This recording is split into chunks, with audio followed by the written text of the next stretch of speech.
आम्ही सर्व ठाणेकर ठाकरे कुटुंबियांचे ऋणी आहोत। यापूर्वी कधी कोणाला त्यांनी विश्वासात घेतलं? विश्वासात घेतलं असतं तर एकनाथ शिंदे साहेबांनी हे पाऊल उचललंच नसतं।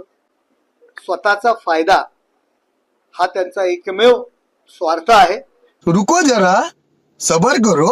महाराष्ट्राच्या मुख्यमंत्रीपदी माननीय शिवसेना पक्षप्रमुख उद्धवजी ठाकरे साहेब हे विराजमान झाले आणि महाराष्ट्रातील तमाम शिवसैनिकांचे स्वप्न पूर्ण झाले।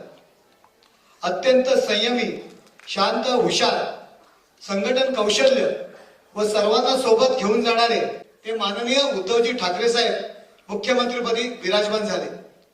त्याबद्दल मी तमाम ठाणेकरांच्या वतीने मनापासून त्यांचे अभिनंदन करतो आणि त्यांच्या मुख्यमंत्रीपदाच्या कारकिर्दीमध्ये मला ठाणे शहराच्या महापौरपदी विराजमान होण्याची संधी त्यांच्यामुळे व पालकमंत्री एकनाथ शिंदे साहेब यांच्यामुळे मिळाली।